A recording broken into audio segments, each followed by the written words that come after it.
السلام عليكم ورحمة الله وبركاته. بسم الله الرحمن الرحيم. إن الحمد لله نحمده ونستعينه ونستغفره ونستهديه ونؤمن به ونتوكل عليه ونعوذ بالله من شرور أنفسنا وسيئات أعمالنا.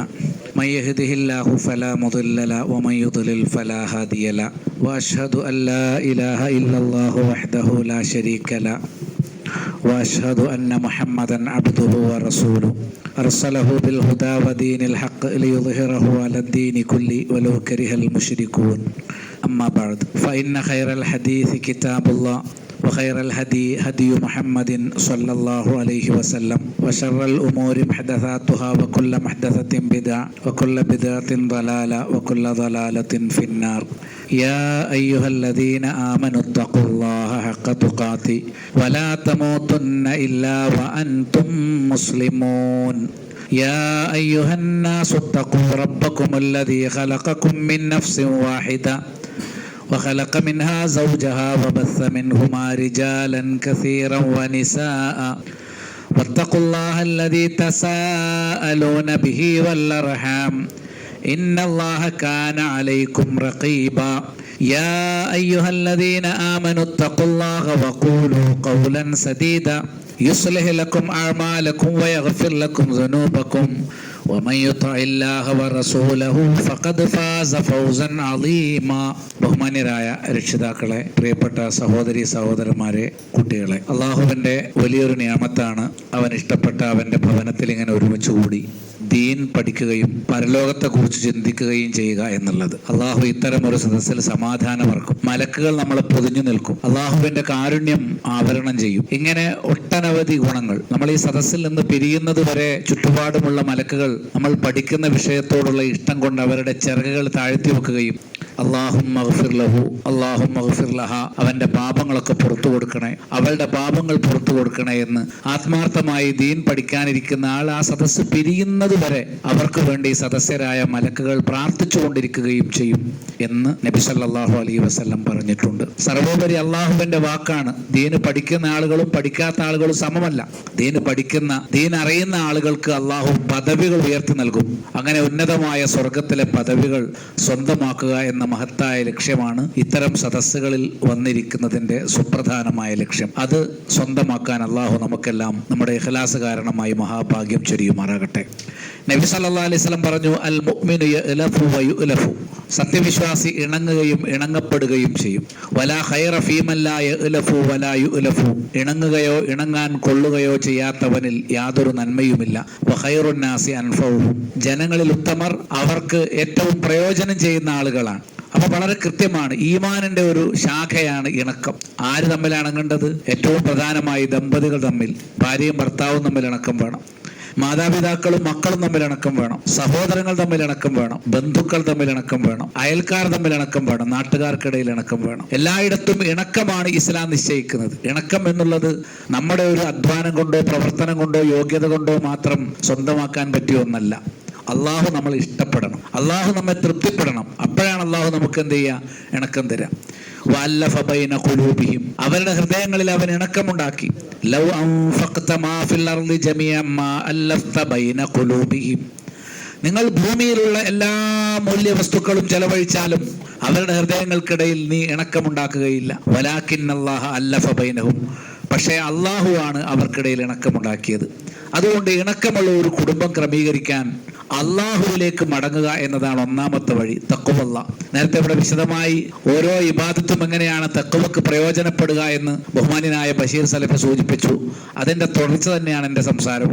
നബി സല്ലല്ലാഹു അലൈഹി വസല്ലം പറഞ്ഞു, അഹബ്ബു ഇബാദില്ലാഹി ഇലല്ലാഹി അഹ്സനുഹും ഖുലുഖൻ, അള്ളാഹുവിലേക്ക് അടിമകളിൽ ഏറ്റവും ഇഷ്ടമുള്ളവർ ആരാണെന്നറിയാമോ? അവരിൽ ഏറ്റവും നല്ല സ്വഭാവമുള്ളവരാണ്. അപ്പോൾ ഇണക്കം എന്ന് പറയുന്നത് ഒരു ഉത്തമ സ്വഭാവമാണ്. നല്ല സ്വഭാവമുള്ളവരാകണമെങ്കിൽ നമ്മൾ പരസ്പരം ഇണക്കമുള്ളവരായിരിക്കണം എന്നർത്ഥം. നബി സല്ലല്ലാഹു അലൈഹി വസല്ലം പഠിപ്പിച്ചു, ഇന്നല്ലാഹ ഇദാ അഹബ്ബ അബ്ദൻ, അള്ളാഹു ഒരു അടിമയെ ഇഷ്ടപ്പെട്ടാൽ ദആ ജിബ്രീലിനെ വിളിക്കും. ഫഖാല, എന്നിട്ട് പറയും, ഇന്നി ഉഹിബ്ബു ഫുലാനൻ ഫഅഹിബ്ബ, ഞാൻ ഇന്ന നാട്ടിൽ ഇന്നയിടത്തിരിക്കുന്ന ഇന്നയാളെ ഇഷ്ടപ്പെടുന്നുണ്ട്, നീയും അവനെ ഇഷ്ടപ്പെടണം. ചിലപ്പോൾ അള്ളാഹു നമ്മളെ കുറിച്ചായിരിക്കാം പറഞ്ഞത്, നമ്മളെ കുറിച്ചാവണം. അതിന് നമുക്ക് എന്തെല്ലാം യോഗ്യതകൾ ഉണ്ടാകണം എന്നതിൽ പ്രധാനപ്പെട്ട ചില സംഗതികൾ മാത്രമാണ് സൗകര്യത്തിന്റെ സമയത്തിൽ നിന്നുകൊണ്ട് ശ്രദ്ധയിൽ കൊണ്ടുവരാൻ ഞാൻ ഉദ്ദേശിക്കുന്നത്. അങ്ങനെ ഫയുഹിബ്ബുഹു ജിബ്രീൽ, അള്ളാഹു ഇഷ്ടപ്പെടാൻ പറഞ്ഞ വ്യക്തിയെ ജിബ്രീൽ ഇഷ്ടപ്പെടും. സുമ്മ യുനാദി ഫിസ്സമാഇ ഫയഖൂൽ, പിന്നെ ആ ഉപരിലോകത്ത് ആകാശത്ത് വെച്ച് ജിബ്രീൽ വിളിച്ചു പറയും, ഇന്നല്ലാഹ യുഹിബ്ബു ഫുലാനൻ ഫഅഹിബ്ബൂ, അള്ളാഹു ദുനിയാവിൽ ഇന്ന നാട്ടിൽ ഇന്നയിടത്തിരിക്കുന്ന ഇന്നയാളെ, ഇന്നവനെ അല്ലെങ്കിൽ ഇന്നവളെ അള്ളാഹു ഇഷ്ടപ്പെട്ടിട്ടുണ്ട്, അതുകൊണ്ട് തന്നെ നിങ്ങളും അവനെ ഇഷ്ടപ്പെടണം. എല്ലാ മലക്കുകളെയും അള്ളാഹു അറിയിക്കും ലോകത്ത് ആരെയാണ് അള്ളാഹുവിന് ഇഷ്ടം. നമ്മെ അള്ളാഹുവിന് ഇഷ്ടമുണ്ടോ എന്നൊരു പക്ഷെ നമുക്കറിയില്ല, പക്ഷെ ആർക്കറിയാം? മലക്കുകൾക്കറിയാം. മലക്കുകളോട് അള്ളാഹു പറഞ്ഞു, ഇന്ന നാട്ടിലെ ഇന്നയാളുടെ മകൻ ഇന്നയാളെ, ഇന്നയാളുടെ മകൾ ഇന്നയാളെ അള്ളാഹു ഇഷ്ടപ്പെട്ടിട്ടുണ്ട്, അതുകൊണ്ട് നിങ്ങൾ അവരെ ഇഷ്ടപ്പെടണം എന്ന് മലക്കുകളോട് പറയും. ഫയുഹിബ്ബുഹു അഹ്ലുസ് സമാ, അങ്ങനെ ആ വ്യക്തിയെ ആകാശത്തുള്ള മലക്കുകൾ മുഴുവൻ ഇഷ്ടപ്പെടും. ഖാല, എന്നിട്ട് പറയാണ്, സുമ്മ യൂളഉ ലഹുൽ ഖബൂലു ഫിൽ അർദ്, അങ്ങനെ ഭൂമിയിൽ അവന് സ്വീകാര്യതയും നിശ്ചയിക്കപ്പെടും. ഇതാണ് അപ്പോൾ അള്ളാഹുവിന്റെ അരികിൽ ഇഷ്ടം നേടുന്നവരാരോ അവർക്കാണ് യഥാർത്ഥത്തിൽ റബ്ബിന്റെ അരികിൽ പരലോകത്ത് സ്വീകാര്യത ലഭിക്കുക. നാട്ടുകാർക്ക് ഇഷ്ടപ്പെടുന്ന സ്വഭാവത്തിന്റെ ഉടമസ്ഥരാകാൻ കഴിയുക അള്ളാഹു ഇഷ്ടപ്പെടുന്ന ആളുകൾക്ക് മാത്രമാണ്. ഇനി മറിച്ചുമുണ്ട്. അള്ളാഹു ഒരു വ്യക്തിയെ വെറുത്താൽ ജിബ്രീലിനെ വിളിച്ചിട്ട് അള്ളാഹു പറയും, ഇന്നി ഉബ്ഗിളു ഫുലാനൻ, ഈ വ്യക്തിയെ ഞാൻ വെറുക്കുന്നുണ്ട്. ശിർക്കിന്റെ പേരിൽ, കുഫറിന്റെ പേരിൽ, ബിദ്അത്തിന്റെ പേരിൽ, ഹറാമിന്റെ പേരിൽ, സമൂഹത്തിൽ ഫിത്നയും കക്ഷിത്വവും ഭിന്നിപ്പും ഉണ്ടാക്കുന്നതിന്റെ പേരിൽ ഇന്നയാളെ ഞാൻ വെറുക്കുന്നു എന്ന് അള്ളാഹു ജിബ്രീൽ അലൈഹിസ്സലാമിനോട് പറയും. ഫഅബ്ഗിൽഹു, അവനെ നീയും വെറുക്കണം. അള്ളാഹു വെറുക്കുന്ന ആളുകളെ ജിബ്രീൽ വെറുക്കും, ജിബ്രീൽ വെറുക്കുന്നവരെല്ലാ മലക്കുകളും വെറുക്കും. ഖാല ഫയുബ്ഗിലുഹു ജിബ്രീൽ, അങ്ങനെ ജിബ്രീൽ അവനെ വെറുക്കും. സുമ്മ യുനാദി ഫി അഹ്ലിസ് സമാ, എന്നിട്ട് ഉപരിലോകത്തുള്ള മലക്കുകളോട് ജിബ്രീൽ വിളിച്ചു പറയും, ഇന്നല്ലാഹ യുബ്ഗിലു ഫുലാനൻ ഫഅബ്ഗിലു, ഇന്ന നാട്ടിൽ ഇന്നയിടത്തിരിക്കുന്ന ഇന്ന വ്യക്തിയെ അള്ളാഹു വെറുക്കുന്നുണ്ട്, അതുകൊണ്ട് നിങ്ങൾ വെറുക്കണം. മഅദല്ലാഹ്, അള്ളാഹു നമ്മളെ അള്ളാഹുവിന്റെ ആ വെറുപ്പിൽ നിന്ന്, അത് കാരണം മലക്കുകൾ മുഴുവൻ വെറുക്കുന്ന ആ കൂട്ടത്തിൽ പെട്ടുപോകുന്നതിൽ നിന്ന് അള്ളാഹു നമ്മുടെ ഈമാനും നന്മയും സൽസ്വഭാവവും കാരണമായി കാത്തുരക്ഷിക്കുമാറാകട്ടെ. ഇനി വീണ്ടും പറയാം, സുമ്മ യുനാദി ഫി അഹ്ലിസ് സമാഇ ഇന്നല്ലാഹ യുബ്ഗിലു ഫുലാനൻ ഫഅബ്ഗിലു, അള്ളാഹു ഇന്നയാൾ വെറുക്കുന്നുണ്ട്, മലക്കുകളെ നിങ്ങൾ എല്ലാവരും അവനെ വെറുക്കണം. അങ്ങനെ അവരെല്ലാവരും ആ വ്യക്തിയെ വെറുക്കും. പിന്നീട് ഭൂമിയിൽ അവന് വിധിക്കപ്പെടുന്നത് വെറുപ്പാണ്. എല്ലാവരാലും വെറുക്കപ്പെടുന്നവനായി അവൻ മാറുകയാണ്. അപ്പൊ നമുക്ക് അള്ളാഹുവിന്റെ ഇഷ്ടം കിട്ടലും അള്ളാഹുവിന്റെ വെറുപ്പിൽ നിന്ന് രക്ഷപ്പെടലും, അതേപോലെ മലക്കുകളെല്ലാം ഇഷ്ടപ്പെടുന്ന കൂട്ടത്തിൽ ഉൾപ്പെടലും മനുഷ്യർ വെറുക്കുന്ന കൂട്ടത്തിൽ നിന്ന് രക്ഷപ്പെടലും, ഇതാണ് നമ്മുടെ ഏറ്റവും പ്രധാനപ്പെട്ട ലക്ഷ്യം. ഇത് നമ്മൾ ആദ്യം നടപ്പാക്കേണ്ടത് സ്വന്തം വീട്ടിലാണ്. ഭാര്യ ഭർത്താക്കന്മാർ പരസ്പരം വെറുപ്പില്ലാത്തവരാകണം. ഭാര്യ ഭർത്താവിനെ വെറുത്തുകൊണ്ട് മുന്നോട്ട് പോയാൽ, ഭർത്താവ് ഭാര്യയെ വെറുത്തുകൊണ്ട് മുന്നോട്ട് പോയാൽ തീർച്ചയായിട്ടും അവരിൽ ഒരാളെ മാത്രമല്ലേ അള്ളാഹുവിന് ഇഷ്ടപ്പെടാൻ കഴിയുകയുള്ളൂ. അത് എന്നെ ആയിരിക്കുമോ എന്ന് പരസ്പരം പിണങ്ങുന്ന ഭാര്യ ഭർത്താക്കന്മാർ ചിന്തിക്കേണ്ടതുണ്ട്. എൻ്റെ ഭർത്താവിനെ വെറുത്തതിന്റെ പേരിൽ അള്ളാഹു എന്നെ വെറുക്കുമോ? എൻ്റെ ഭാര്യയോട് വെറുപ്പ് കാണിക്കുന്നതിന്റെ പേരിൽ അള്ളാഹു എന്നെ വെറുക്കുമോ?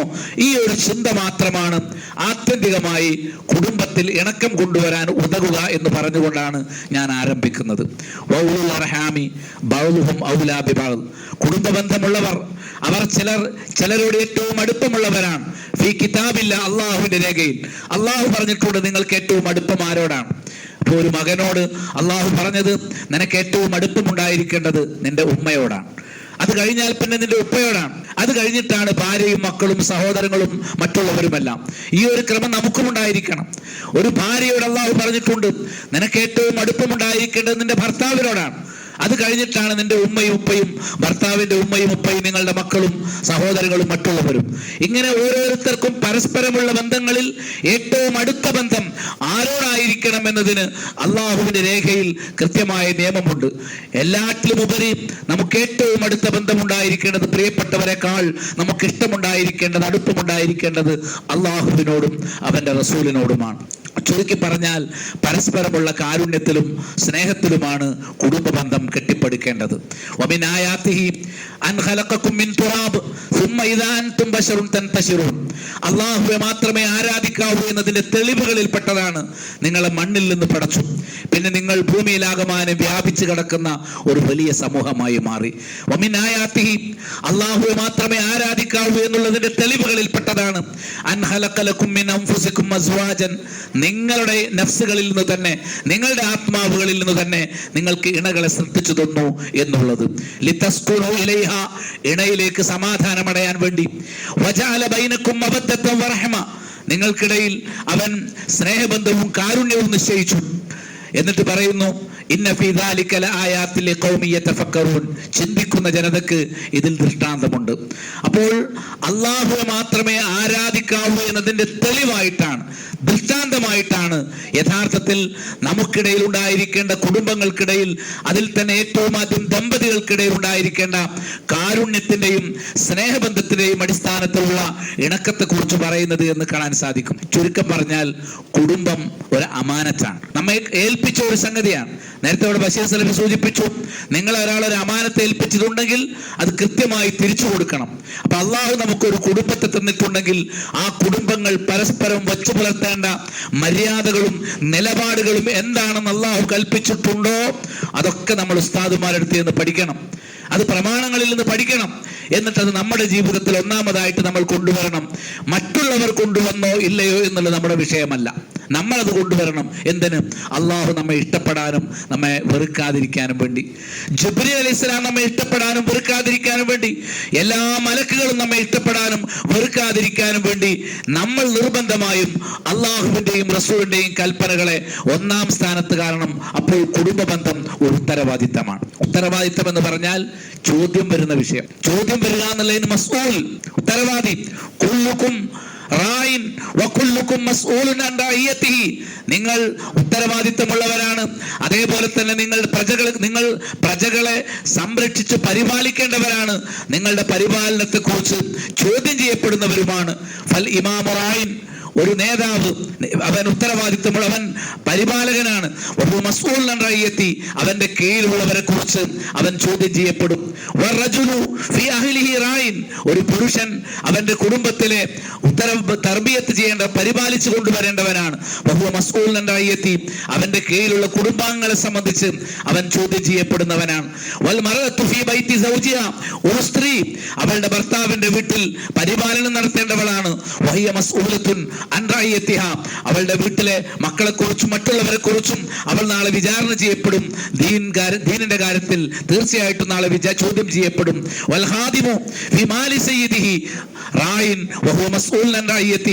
ഒരു സേവകൻ, ഒരു വേലക്കാരൻ അവന്റെ യജമാനന്റെ സ്വത്തിന്റെ കാര്യത്തിൽ അവൻ അതിനെ നിയന്ത്രിച്ചു കൊണ്ട് നടത്തേണ്ട, പരിപാലനം ചെയ്യേണ്ടവനാണ്.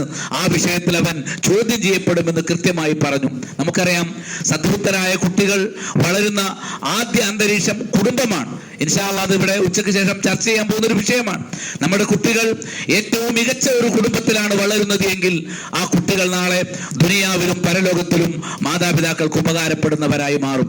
അള്ളാഹുവിനോടും റസൂലിനോടും അഖില മുസ്ലിങ്ങളോടും സ്നേഹം വളർത്തുന്നതിനുള്ള ഏറ്റവും അതുല്യമായ ഒന്നാമത്തെ മേഖല വളർന്നു വരുന്ന ഒരു കുഞ്ഞിനെ സംബന്ധിച്ചിടത്തോളം അവന്റെ കുടുംബമാണ്. കുടുംബത്തിലൂടെ അവർ ഉൽപാദനക്ഷമതയുള്ളവരും ഉപയോഗപ്രദമായ ആളുകളുമായി തീർച്ചയായും നാളെ നമ്മുടെ മക്കൾ ഉയർന്നു വരും എന്നർത്ഥം. നബി സല്ലല്ലാഹു അലൈഹി വസല്ലം പറഞ്ഞു, ഒന്നാമതായി ഭർത്താക്കന്മാരോട് വലഹുന്ന അലൈക്കും റിസ്ഖുഹുന്ന വകിസ്വതുഹുന്ന ബിൽ മഅറൂഫ്, ഇണക്കം തുടങ്ങുന്നത് ഭാര്യമാർക്ക് ഭർത്താക്കന്മാർ വകവെച്ചു കൊടുക്കുന്ന അവകാശങ്ങളിലാണ്. നിങ്ങൾ അവളുമാർക്ക് നല്ല ഭക്ഷണവും നല്ല വസ്ത്രവും മര്യാദപ്രകാരം നിങ്ങൾ നൽകണം. നിങ്ങൾ കഴിക്കുന്ന ഭക്ഷണത്തിന്, ആ നിലവാരത്തിന് തുല്യമായ ഭക്ഷണം നിങ്ങളുടെ ഭാര്യക്കും കുടുംബത്തിലും കിട്ടണം. നിങ്ങൾ ധരിക്കുന്ന വസ്ത്രത്തിന് തുല്യമായ നിലവാരത്തിലുള്ള വസ്ത്രം നിങ്ങളുടെ വീട്ടുകാർക്കും കിട്ടണം. ഇതൊരു ഭർത്താവിൽ നിന്ന് ശരിയായ രൂപത്തിൽ നീതിപൂർവകമായി ചെലവിന് ലഭിക്കുക എന്നത് അവരുടെ അവകാശമായി പഠിപ്പിച്ചു. ചെലവിന് നൽകുക എന്നുള്ളത് ഭർത്താവിന്റെ പക്കൽ നിന്നുള്ള ഒരു ദാനമല്ല, അതൊരു സമ്മാനമല്ല, മറിച്ച് കുടുംബത്തിന് വേണ്ടി കരുതാനും പരിപാലിക്കാനുമുള്ള ഭാര്യയുടെയും മക്കളുടെയും അവകാശമായി ഓരോ കുടുംബനാഥന്മാരെയും അള്ളാഹു ചുമതലപ്പെടുത്തിയിരിക്കുന്നു.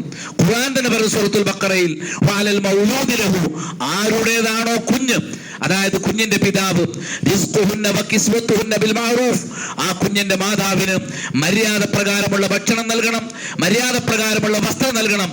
അഥവാ ആ ഭാര്യയും ഭർത്താവും ബന്ധം പിരിഞ്ഞു പോയിട്ടുണ്ടെങ്കിൽ പോലും തന്റെ കുഞ്ഞിനെ ഒരു സ്ത്രീ വളർത്തുന്നുണ്ടെങ്കിൽ ആ വളർത്തുന്ന കാലത്തോളം ആ സ്ത്രീക്കും കുഞ്ഞിനും ചെലവിന് നൽകാൻ അവരുടെ പിതാവ്, ആ കുഞ്ഞിന്റെ പിതാവ് ബാധ്യസ്ഥനാണ്.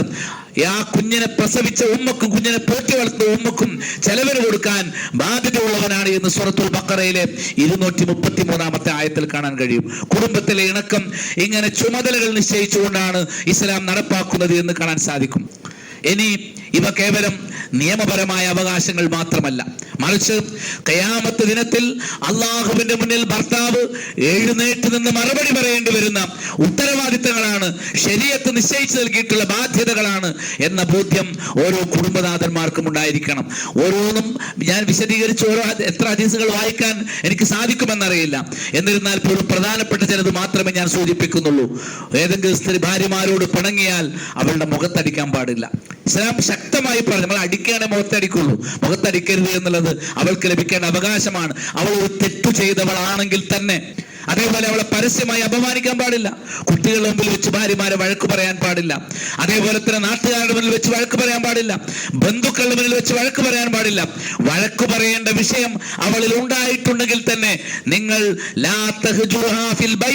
വീട്ടിനകത്ത് വെച്ചല്ലാതെ അവളെ ചീത്തവിളി അവളെ ശകാരിക്കാൻ പാടില്ല എന്നും നബി സല്ലല്ലാഹു അലൈഹി ഇല്ലാ ഫിൽ ബൈത്ത് ലാ തഹ്ജുറുഹാ ഇല്ലാ ഫിൽ ബൈത്ത്, വീട്ടിൽ വെച്ചല്ലാതെ നിങ്ങൾ അവളെ കയർത്ത് സംസാരിക്കാൻ പാടില്ല എന്ന് നബി സല്ലല്ലാഹു അലൈഹി വസല്ലം കൃത്യമായി പറഞ്ഞിട്ടുണ്ട്. നമ്മുടെ ഭർത്താക്കന്മാർ ഈ നിയമം പാലിച്ചാൽ, അതായത് ഭാര്യമാരെ തിരുത്തുന്ന സമയത്ത് അവളുമാരുടെ അഭിമാനം സംരക്ഷിക്കണം. ഒരു സത്യവിശ്വാസിയുടെ അഭിമാനത്തിന് അല്ലാഹു സുബ്ഹാനഹു വ തആല നൽകിയിരിക്കുന്ന സ്ഥാനം എത്രമാത്രം വലുതാണ് എന്നറിയാമോ? ഈ ലോകത്ത് ഏറ്റവും മഹത്വമേറിയ മാസം ദുൽഹിജ്ജ മാസമാണ്. അതിൽ തന്നെ ഏറ്റവും മഹത്വമേറിയ ദിവസം ദുൽഹിജ്ജ 10ാമത്തെ ദിവസമാണ്. ആ ദിവസത്തെക്കാൾ അത് തന്നെ ഏറ്റവും മഹത്വമേറിയ സ്ഥലം അത് ഹറമാണ്. ദുൽഹിജ്ജ മാസത്തിൽ 10ാം തീയതിയിൽ ഹറമിൽ എത്രമാത്രം പ്രത്യേകതയും പ്രാധാന്യവും അല്ലാഹു നിശ്ചയിച്ചിട്ടുണ്ടോ അതിനേക്കാൾ പ്രാധാന്യമുള്ളത് ഒരു സത്യവിശ്വാസിയുടെ അഭിമാനത്തിനും രക്തത്തിനും സമ്പത്തിനുമാണ് എന്ന് ഹജ്ജത്തുൽ വദായിൽ നബി സല്ലല്ലാഹു അലൈഹി വസല്ലം പ്രഖ്യാപിച്ചത് നമുക്കറിയാം. അപ്പോൾ നമ്മൾ ആദ്യം സംരക്ഷിക്കേണ്ടത് ആരുടെ അഭിമാനമാണ്? നമ്മുടെ സ്വന്തം ഭാര്യയുടെ അഭിമാനം. ഒരു ഭാര്യയുടെ അഭിമാനം ക്ഷതപ്പെടുത്തുന്നവൻ വേറെ ആരുടെ അഭിമാനം കാത്തുരക്ഷിക്കാനാണ്? അതേപോലെ ഭാര്യമാർ ആരുടെ അഭിമാനമാണ് കാത്തു സൂക്ഷിക്കേണ്ടത്? ആരെയാണ് അപമാനിക്കാതിരിക്കേണ്ടത്? സ്വന്തം ഭർത്താവിനെ. മാതാപിതാക്കൾ മക്കളുടെ അഭിമാനം നിലനിർത്തണം, മക്കൾ മാതാപിതാക്കളുടെ അഭിമാനം സംരക്ഷിക്കണം, സഹോദരങ്ങൾ പരസ്പര അഭിമാനം സംരക്ഷിക്കണം. അത് കഴിഞ്ഞാൽ പിന്നെ അതാണ് നാട്ടിലേക്കെല്ലാം പരസ്പരം അഭിമാനം സംരക്ഷിക്കുന്ന, മറ്റുള്ളവരെ നിന്ദിക്കാത്ത അപമാനിക്കാത്ത വ്യക്തികളായി മാറണമെങ്കിൽ ഞാൻ തനിച്ച് റബ്ബിന്റെ മുന്നിൽ വിചാരണക്ക് എഴുന്നേറ്റ് നിൽക്കേണ്ടി വരുമെന്ന ബോധമുണ്ടാകണം. ഇന്ന് പലർക്കും ഏതെങ്കിലും ഒരു കക്ഷിയിൽ പെട്ടുപോയാൽ എന്റെ കൂടെ എപ്പോഴും കക്ഷി ഉണ്ടാകും, കക്ഷിയുടെ ആളുകൾ ഉണ്ടാകും, അവരെന്നെ പരിഗണിക്കുന്നുണ്ട്, അവരെന്നെ പ്രശംസിക്കുന്നുണ്ട്, അവരെന്നെ ഉയർത്തി വെക്കുന്നുണ്ട് എന്ന കാരണത്താൽ മാത്രം വഞ്ചിതരായി പോയ എത്രയോ ആളുകൾ അറിവുള്ളവരുടെ കൂട്ടത്തിലും അല്ലാത്തവരുടെ കൂട്ടത്തിലും പെട്ടുപോകുന്നുണ്ട്. അള്ളാഹു കാത്ത് രക്ഷിക്കുമാറാകട്ടെ.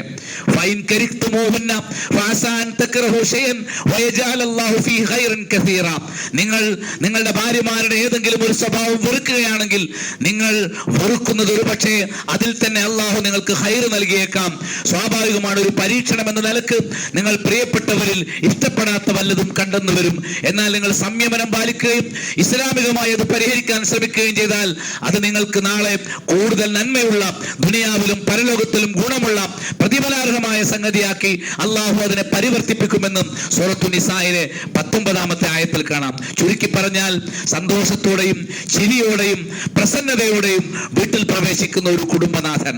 അതേപോലെ തന്നെ ഉമ്മയെയും ഉപ്പയെയും കാണാൻ ആഗ്രഹിച്ചുകൊണ്ട് ഇത്രയും നേരം ഞാൻ പുറത്താണ്, ഒന്നുകിൽ ഞാൻ പഠിക്കാൻ കലാലയത്തിലേക്ക് പോയി, അല്ലെങ്കിൽ ജോലി ചെയ്യുന്ന സ്ഥലത്തേക്ക് പോയി, തിരിച്ചു വീട്ടിലേക്ക് കയറി വരുമ്പോൾ എനിക്ക് എൻ്റെ ഉമ്മയെ ഇത്രയും നേരം കാണാൻ പറ്റിയില്ല, എൻ്റെ ഉപ്പയെ ഇത്രയും നേരം കാണാൻ പറ്റിയില്ല എന്ന ഒരു ബോധത്തോടെ അവരെ കാണാനും പ്രസന്നതയോടുകൂടെ അവരെ ഒന്ന് സമീപിക്കാനും എന്ന് എന്നിട്ട് അവരോട് മനസ്സറിഞ്ഞ് സലാം പറയാനും 2 വർത്തമാനം പറയാനും വീട്ടിലേക്ക് കയറുമ്പോൾ തന്നെ നമുക്ക് സാധിക്കണം.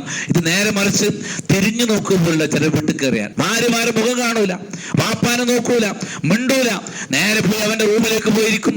എന്നിട്ട് ഈ വരുന്ന ഏതാനും ഇഞ്ച് വലുപ്പമുള്ള ഈ ഫോൺ എടുക്കും, എന്നിട്ട് അതിൽ തോണ്ടിക്കൊണ്ടിരിക്കുമെന്നല്ലാതെ വളരെ വേദനാജനകമായ ഒരു സംഗതിയാണ്. ഇത്രയും നേരം മണിക്കൂറുകൾ വീട്ടിൽ നിന്ന് വിട്ടുനിന്ന് തിരിച്ചു വീട്ടിലേക്ക് വരുമ്പോൾ നമ്മുടെ പ്രിയപ്പെട്ടവർക്കൊന്ന് മുഖം കൊടുക്കാൻ, അവരുടെ മുഖമൊന്ന് കാണാൻ, അവരെ നിങ്ങളുടെ മുഖം അവർക്കൊന്ന് കൊടുക്കാൻ, അതും പ്രസന്നതയോടുകൂടി അവരെ അഭിമുഖീകരിക്കാൻ അതാദ്യം പുലർത്തേണ്ടത് കുടുംബനാഥനാണ്. കുടുംബനാഥൻ വീട്ടിലൊരു ശീലം കൊണ്ടുവന്നാലേ മക്കളിലേക്ക് അത് പടരും.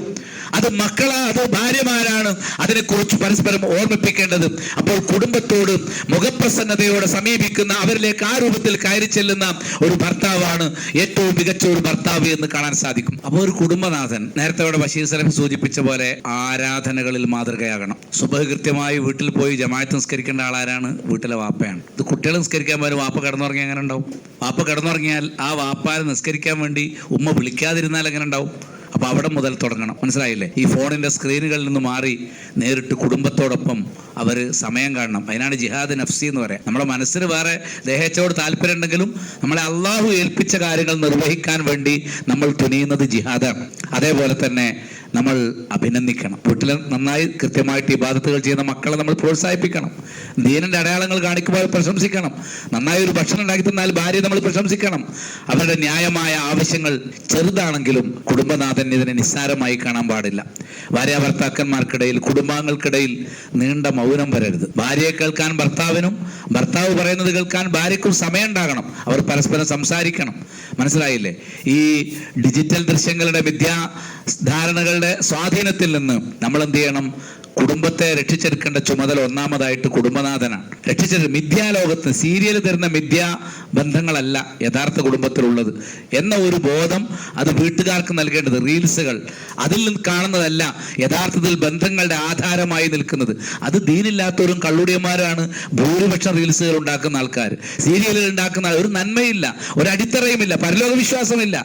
അങ്ങനെ അതൊന്നുമില്ലാത്ത, റബ്ബിനെ പറ്റി ചിന്തയില്ലാത്ത ആളുകൾ കുടുംബജീവിതത്തെ പറ്റി ഉണ്ടാക്കുന്ന കഥകളും അതേപോലെ തന്നെ ഏർപ്പാടുകളും ഇതാണ് യാഥാർത്ഥ്യം എന്ന് കരുതിപ്പോയാൽ നമ്മൾ വലിയ ചതിയിൽപ്പെടുമെന്ന് പറയാനുണ്ടോ? അതേപോലെ തന്നെ വ്യക്തമായ സാമ്പത്തിക ആസൂത്രണം നമുക്കുണ്ടായിരിക്കണം. അത്യാവശ്യങ്ങൾക്ക് മുൻഗണന നൽകണം. ആവശ്യങ്ങൾ അത് പരിഗണിക്കണം. അമിത ചെലവുകൾ ഒഴിവാക്കാൻ നമ്മൾ പരിശീലിപ്പിക്കണം. ഇതൊക്കെ ഭാര്യയും മക്കളെയും പരിശീലിപ്പിക്കണം. ആദ്യം സ്വയം അത് നടപ്പാക്കണം. ഒരു ഭർത്താവ് തൻ്റെ മതപരവും സാമൂഹികവുമായ എല്ലാ കടമകളും അത് അവഗണിക്കുക എന്നൊരവസ്ഥ വന്നു കഴിഞ്ഞാൽ, ദീനിനെ ശ്രദ്ധിക്കുന്നില്ല, നിസ്കരിക്കുന്നില്ല എന്നുള്ളൊരവസ്ഥ ഒരു ഭർത്താവിന്റെ ജീവിതത്തിൽ വന്നു കഴിഞ്ഞാൽ സ്വാഭാവികമായിട്ടും അത് കുടുംബത്തെയും അത് ഗ്രസിക്കും. അവരും ദീനില്ലാത്തവരായി മാറുന്ന ഒരു സാഹചര്യം വരും. നാളെ പിന്നീട് ഖേദിച്ചിട്ട് കാര്യമില്ലാത്ത ഒരു അത് ഒരവസ്ഥയിലേക്ക് നമ്മൾ എത്തിച്ചേരും എന്ന് പറയാനില്ല. മനുഷ്യർക്ക് ചില പോരായ്മകളുണ്ട് എന്നുള്ളത് വസ്തുത തന്നെയാണ്. പക്ഷെ ആ പോരായ്മകൾ അള്ളാഹു നമ്മുടെ പരീക്ഷണത്തിന് വേണ്ടി വെച്ചതാണ്. അതായത് ഖുർആൻ പറഞ്ഞു, ഖുലിഖൽ ഇൻസാനു ദഈഫ, മനുഷ്യൻ ദുർബലനായിട്ടാണ് സൃഷ്ടിക്കപ്പെട്ടത്. എന്നാൽ ദൗർബല്യങ്ങളുണ്ട്. പുരുഷന്മാർക്ക് പുരുഷന്മാരുടേതായ ചില ദൗർബല്യങ്ങളുണ്ട്, സ്ത്രീകൾക്ക് സ്ത്രീകളുടേതായ ചില ചപലതകളും ദൗർബല്യങ്ങളുമുണ്ട്, കുട്ടികൾക്ക് കുട്ടികളുടെ ദൗർബല്യങ്ങളുണ്ട്. പക്ഷെ ഒരു കെട്ടുറപ്പോടും ഐക്യത്തോടും കൂടി നിൽക്കുമ്പം ഈ ദൗർബല്യങ്ങളെ നമുക്ക് അതിജയിക്കാൻ സാധിക്കും. നിയമങ്ങളെ നമ്മൾ അനുസരിക്കുമ്പോൾ, ഇസ്ലാമിന്റെ നിയമങ്ങൾ നമ്മൾ അനുസരിക്കുമ്പോൾ ആ ദൗർബല്യങ്ങളെ നമുക്ക് ബലമാക്കി മാറ്റാൻ സാധിക്കും.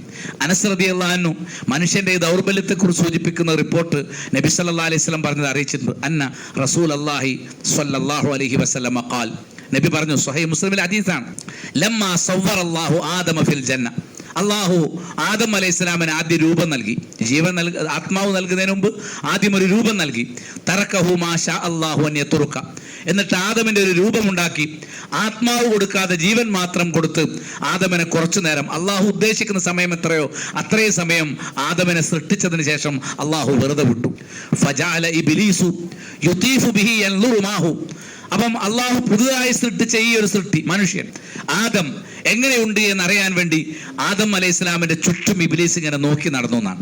ആരാണ് ഇയാൾ, എന്നിൽ നിന്ന് ഇവൻ എന്താണ് വ്യത്യാസം എന്നിങ്ങനെ ആദം അലൈഹി ഇസ്ലാമിനെ ഇങ്ങനെ നോക്കി ആദം എങ്ങനെയാണ് എന്ന് നോക്കി നടന്നു. ഫലമ്മാ റആഹു അജ്വഫ, അവനെ ആദം ഉള്ളില്ലാത്തവനായി കണ്ടു. അതാണ് നമ്മുടെ ന്യൂനത. ആദം അലൈഹി ഇസ്ലാം അജ്വഫായിട്ട് കണ്ടു എന്ന് പറഞ്ഞാൽ ഒഴിഞ്ഞ വയറുള്ളവൻ എന്ന് പറഞ്ഞാൽ ഭക്ഷണം ആവശ്യമാണ്. മനസ്സിലായില്ലേ? അതേപോലെ പല ആഗ്രഹങ്ങളും ആവശ്യമാണ്. ആ ആഗ്രഹങ്ങൾ നിവർത്തിക്കുമ്പോഴാണ് അവന് സമാധാനം. വയറ് നിറയുമ്പോഴാണ് അവന് സമാധാനം. നിലവിൽ ആദം എങ്ങനെയാ ഉള്ളത്? വയറ് ശൂന്യനായിട്ടാണ് ഉള്ളത്. ആഗ്രഹങ്ങൾ ബാക്കി കിടക്കുന്ന ഹൃദയമാണ് അവനുള്ളത്. അങ്ങനെ അജ്വഫായി അവനെ കണ്ടു. അപ്പൊ ഇബ്ലീസിന് ഒരു കാര്യം മനസ്സിലായി. അറഫ അന്നഹു ഖുലിഖ ഖൽഖൻ ലാ യതമാലക്, ഇവൻ സ്വയം നിയന്ത്രിക്കാൻ ബുദ്ധിമുട്ടുള്ള ഒരു സൃഷ്ടിയാണ് എന്ന് ഇബ്ലീസ് മനസ്സിലാക്കി. ആ വീക്ക്നെസ്സിലാണ് ഇബ്ലീസ് പിടിക്കുക. മനുഷ്യന് പട്ടിണി കിടക്കാൻ കഴിയില്ല, അപ്പൊ അവൻ എന്തും ചെയ്യും. വേണമെങ്കിൽ മോഷ്ടിക്കും, പിടിച്ചു പറിക്കും, അതൊക്കെ ചെയ്തെന്ന് വരും. അതേപോലെ അവന് കുറെ ആഗ്രഹങ്ങളുണ്ട്, ആർത്തി, അവന് വ്യാമോഹങ്ങളുണ്ട്. ഈ വ്യാമോഹങ്ങൾ എങ്ങനെയെങ്കിലും സ്വന്തമാക്കണം എന്നുള്ളൊരു ചിന്ത മനുഷ്യനുണ്ട് എന്നാർക്ക് മനസ്സിലായി? ഇബ്ലീസിന് മനസ്സിലായി. അതിൽ പിടിച്ചിട്ടാണ് മനുഷ്യനെ ഇബ്ലീസിന്റെ വഴിയിലേക്ക്.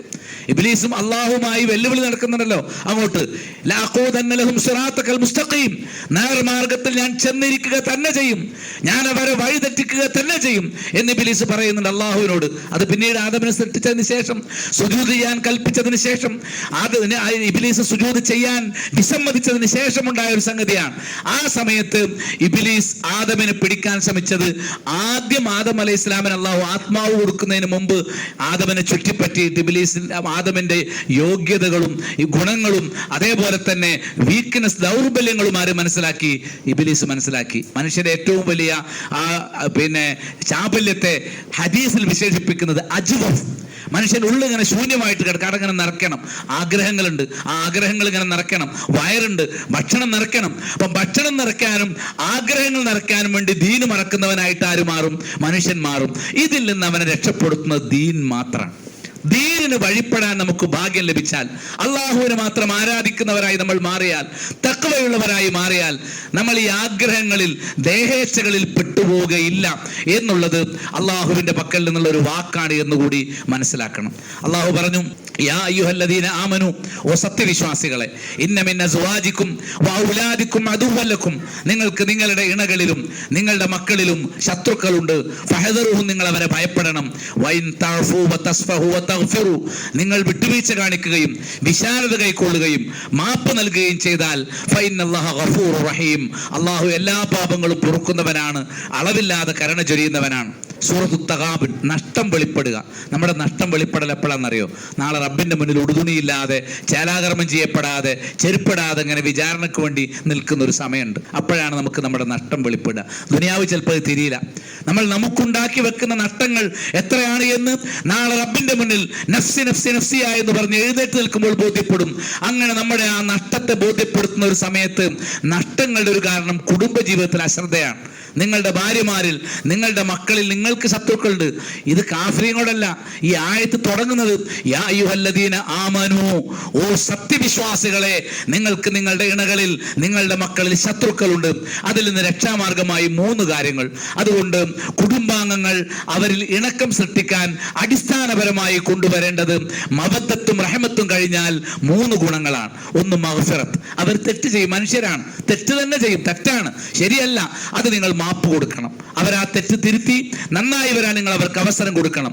2, നിങ്ങൾ വിശാലത കാണിക്കണം. അതായത് ചെയ്യുന്നത് തെറ്റല്ല, പക്ഷെ നിങ്ങൾക്കത് ഉൾക്കൊള്ളാൻ കഴിയുന്നില്ല. അവർ മറ്റൊരു കുടുംബത്തിൽ നിന്ന് വന്നവരായതുകൊണ്ട്, മറ്റൊരു പ്രകൃതത്തിൽ വളർന്നവരായതുകൊണ്ട് ഒരു പക്ഷെ നിങ്ങളുടെ മനസ്സിൽ ഉൾക്കൊള്ളാത്ത ചില കാര്യങ്ങൾ അവരിൽ ഉണ്ടാകും. അതൊരു കുറ്റമായി കൊള്ളണം എന്നൊന്നുമില്ല, പക്ഷെ നിങ്ങൾക്കത് ഇഷ്ടപ്പെടാൻ കഴിയുന്നില്ല. കാരണം അവൾ വേറൊരു വീട്ടിൽ വളർന്ന് വേറൊരു നാട്ടുകാർ, നിങ്ങൾ മറ്റൊരു നാട്ടിൽ. അപ്പൊ അവരുടെ ആ നാട്ടിലെ ആ ശീലം നിങ്ങളുടെ വീട്ടിൽ കൊണ്ടുവരുന്നത് നിങ്ങൾക്ക് ഉൾക്കൊള്ളാൻ പറ്റുന്നില്ല. നിങ്ങൾ പലപ്പോഴും അവരോട് പറഞ്ഞു, നീ അങ്ങനെ ചെയ്യരുത്, ആ സ്വഭാവം ശരിയല്ല, ആ വാക്ക് നീ പറയരുത്. പക്ഷെ അത് അവൾ എന്ത് ചെയ്യുന്നില്ല? പാലിക്കുന്നില്ല.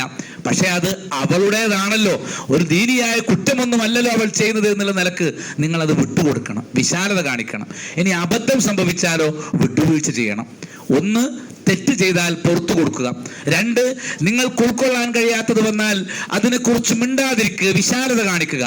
3, അവർക്ക് അബദ്ധവശാൽ വലതും സംഭവിച്ചു പോയാൽ അത് വിട്ടു പുറത്തു കൊടുക്കുക. എങ്ങനെയാണെങ്കിലും നിനക്ക് സംഭവിക്കാൻ പാടുണ്ടോ എന്ന് ചോദിച്ച് അവരോട് കയർക്കരുത്. നിങ്ങൾക്കറിയാം അത് അബദ്ധവശാൽ സംഭവിച്ചതാണ്, അതിൽ അഫ്വ് കാണിക്കുക. മനഃപൂർവ്വമുള്ള തെറ്റുകൾ മാപ്പ് നൽകുക. അതേപോലെ തെറ്റ് എന്ന് വിലയിരുത്താൻ പാടില്ലാത്തതും എന്നാൽ നിങ്ങൾക്ക് ഉൾക്കൊള്ളാൻ കഴിയാത്തതും അത് വിശാലത കാണിക്കുക. ഇനി അബദ്ധവശാൽ സംഭവിച്ച തെറ്റുകളോ പോരായ്മകളോ ആണെങ്കിൽ നിങ്ങൾ അവരോട് വിട്ടുവീഴ്ച ചെയ്യുക. ഈ 3 കാര്യങ്ങളും മവദ്ദത്തും റഹ്മത്തും കഴിഞ്ഞാൽ ഒരു കുടുംബത്തിൽ നിങ്ങൾ കൊണ്ടുവരണം. ഇവിടെ നിന്ന് തീർച്ചയായും ഒരു കുടുംബം ഇണക്കമുള്ള കുടുംബമായി മാറണമെങ്കിൽ പാലിക്കേണ്ട 10-14 കാര്യങ്ങൾ പണ്ഡിതന്മാർ എണ്ണി പറഞ്ഞിട്ടുണ്ട്. ഇൻഷാ അല്ലാഹ് നിസ്കാരത്തിന് ശേഷം ആ കാര്യങ്ങൾ ഏറ്റവും ചുരുങ്ങിയ രൂപത്തിൽ ശ്രദ്ധയിലേക്ക് കൊണ്ടുവരണം എന്നാണ് ഞാൻ വിചാരിക്കുന്നത്. മികച്ച ഇണക്കമുള്ള ഒരു കുടുംബമായി വളർന്നു വരാൻ അല്ലാഹു സുബ്ഹാനഹു വ തആല നമുക്കെല്ലാം തൗഫീഖ് പ്രദാനം ചെയ്യുമാറാകട്ടെ. ഈ ഉമ്മത്ത് ഇണക്കമുള്ള ഒരു ഉമ്മത്തായി മാറാനും ഫിത്നകളിൽ നിന്നും ശൈഥില്യങ്ങളിൽ നിന്നും ഭിന്നിപ്പിൽ നിന്നും രക്ഷപ്പെടാനും അല്ലാഹു നമുക്കെല്ലാം നമ്മുടെ ഈമാനും ഇഖ്ലാസും കാരണമായി തൗഫീഖ് പ്രദാനം ചെയ്യുമാറാകട്ടെ.